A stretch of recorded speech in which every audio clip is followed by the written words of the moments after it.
Woo! That's an original entitled Provisorially. Sir Isaac Newton killed a guy. But today, there's always this songwriting dilemma I have. I've got the tune, the basic structure, and so forth. Actually, I was referring to Jimi Hendrix' Crosstown Traffic today to figure out what the structure is going to be, because I have those, 3 parts. I've got a verse part, a chorus part, and sort of a change part, or a middle eight, as the Beatles would say, or a key change, as Stang would say.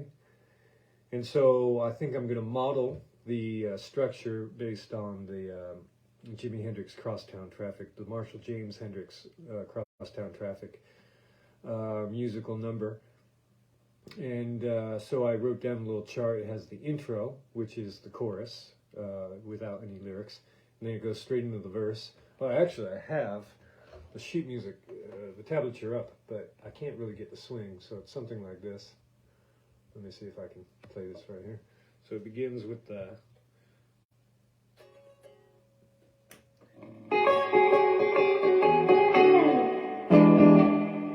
and then something like...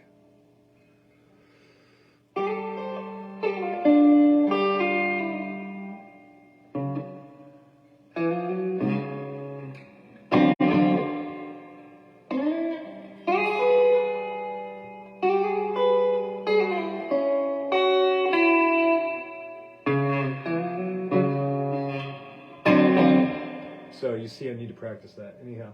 But so it's a really short song. It doesn't seem like it, but it's a really short song. And this, I haven't submitted a demo for approval by my compatriots, my comrades, my soldiers in arms in Nabucco Dinosaur, which you can stream on your, which you can listen to on your streaming service of choice, Nabucco Dinosaur. And so I've really got to get a demo to them, and hopefully we can get the ball rolling again, because it's been, I think, more than a year now. That's really sad. But there's always a dilemma I come across when I have a tune like this, where I have all the musical parts, but I don't have any lyrics to it. And so I'm always just thinking, oh man, will someone just write the lyrics and melody? Can I just pass this off to someone? And then I was listening to the K Experience Music Project internet radio station today, and the DJ, the disc jockey John in the Morning, was playing a whole load of grunge music from the 90s, and it just brought me back to that place. And so I thought, okay, well, I've got this idea. For some reason, the first words that came to me was up and down. Really clever and original and complex and intellectually stimulating. But then, as he was playing these songs, he played, of course, the what did he start at? What was the first one that he was playing when I came in? It was anyway, he went straight into Alice in Chains, Dirt, and then Mudhoney, and then some Screaming Trees, and then Pearl Jam, and another one was a band I'm not so familiar with, which is called, the name will come to me in a minute.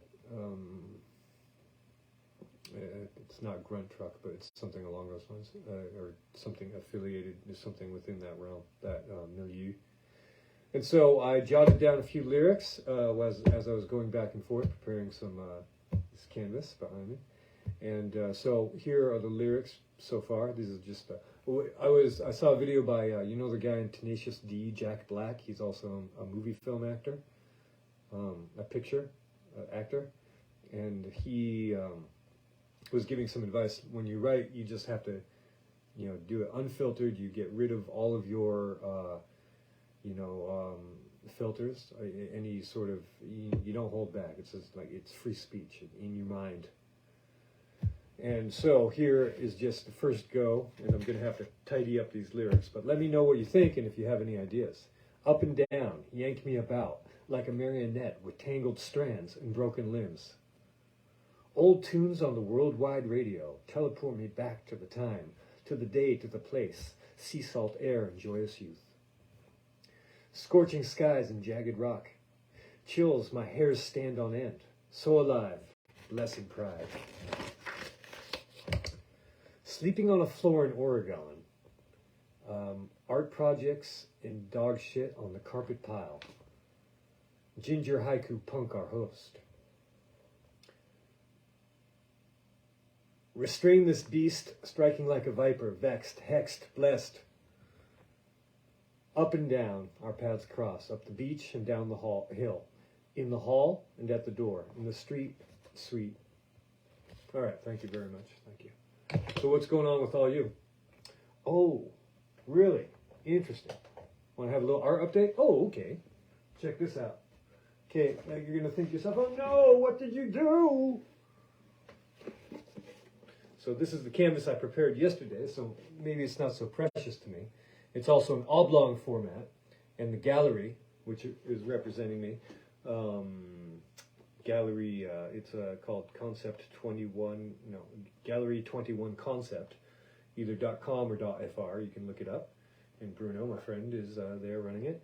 And anyway, he only has stock square format canvases. So this one, as you see, is a rectangle, a non-square rectangle. And so I'm going to have to drop in some blue sky on some of my paintings, so I thought I'd give this one a try. Now, as you can see, it's rather opaque. That was intentional. And then I'm trying to lighten it up, you know, like the degradation and sort of a misty sky by adding a white. So I used a blue and a white, cerulean blue and titanium white Liquitex spray paint, acrylic spray paint. It's really nice because it doesn't have all those fumes. I still wear, you know, a mask that works to guard against the particles, but it doesn't make your whole place stink for a while. And that's a good thing because here it's already hard enough, arduous enough with the heat. I'm wondering why I'm so fatigued these days. And then I'm thinking, oh, I'm spending all day in a sauna. That must be the case. So it's not so hot today, but the air, it's 11 at night and the air is still warm outside. I tried to get a current going through here, but it's of no use. And then earlier I was vacuuming, and the vacuum is just blowing out because you see here what I did was I used some I found some brush on the side of the road, and I was using that to mask the protect part of the canvas. Now look at that. Isn't that kind of fun? That's kind of nice, huh? Can't really see the color. It's kind of a frosty blue. It looks like a cold miser. And so this is, so I used a bunch of like grass and weeds and so forth to block off, to mask off the bottom part of this right here. And they were all found, don't worry. No plants were harmed in the creation of this piece. It's unfinished. I think I'm going to put a figure in here and maybe some flares. I don't know. We'll see what happens. And so it's not like I'm a vegetarian or anything. And so that's what's going on with this. But I was going to say, like, so I had my room looked like gardeners had come through and strewn all of their clippings on the floor. And so I was using the vacuum cleaner to vacuum up the twigs and leaves and so forth.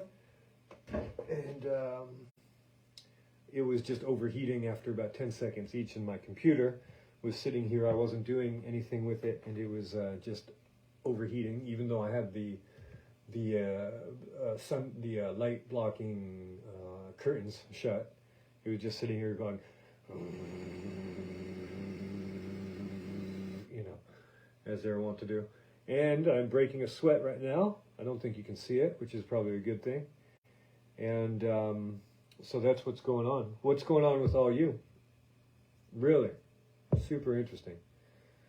Well, let's see. Was there anything else I wanted to mention? Well, I guess that reminds me of a friend of mine at university.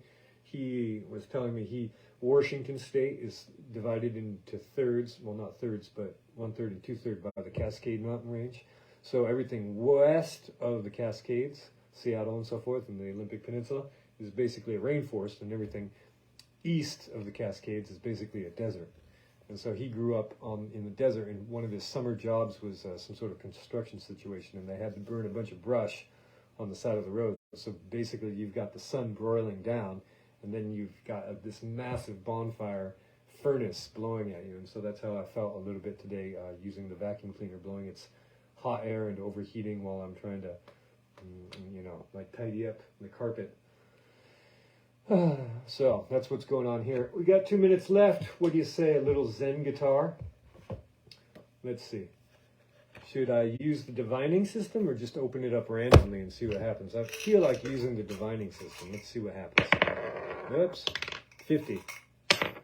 50, 70. 70, 270. Let's see if they have that many pages in here. Nope. So maybe I'm going to discard that one and pick another. Let's see, a smaller coin. Page 80. Okay, that's more manageable. Page 80. We've got a minute or so. Oh, and look at that. My bookmark is right on page 79, oddly enough. Well, let's see here. Page 80 is, well, man, Halfheartedness. Did we already read this? If you're going to sweep the floor, sweep it better than anyone in town. If you're going to play the guitar, really, really, really get in it, and don't be jiving. Carlos Santana. Do not trudge along your path. Your spirit shows in every step. So many of the things we do in life, we do half-heartedly. In the classroom, on the job, at the dinner table, we can show up and not be there at all. You know the feeling.